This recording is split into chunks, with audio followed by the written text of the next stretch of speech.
Hey everyone, welcome back to another Crypto Quick Guide. Today, we're tackling a common question. How do you transfer XRP from Robinhood to Coinbase in 2025? With the crypto world evolving fast, this step-by-step walkthrough will help you move your assets smoothly and securely. Whether you're diversifying your portfolio or just switching platforms, let's dive right in.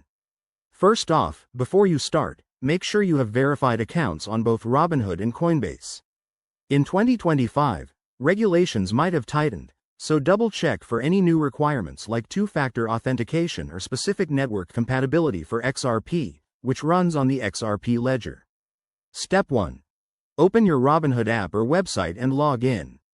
Head over to your portfolio section and locate your XRP holdings.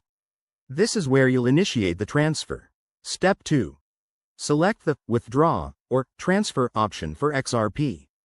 You'll need the receiving wallet address from Coinbase, so switch over to the Coinbase app or site. On Coinbase, log in, go to your wallet, and find your XRP address. Copy it carefully. Mistakes here can lead to lost funds. Make sure it's set to the correct network, as XRP transfers require the XRP Ledger protocol. Back in Robinhood, paste the Coinbase wallet address into the withdrawal form. Enter the amount of XRP you want to transfer, and don't forget to review any fees. By 2025, transaction fees might be influenced by market conditions, so keep an eye on that to avoid surprises. Step 3. Hit Confirm on the transfer. You'll likely get a confirmation code via email or in-app notification. Always verify this step to prevent errors. Step 4. Sit back and wait. Transfers can take anywhere from a few minutes to an hour, depending on network congestion. Once it's complete, log back into Coinbase and check your XRP balance to ensure everything arrived safely. And there you have it. Your XRP is now on Coinbase.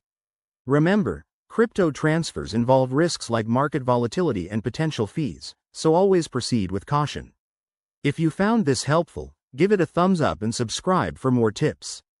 Thanks for watching, and see you in the next video.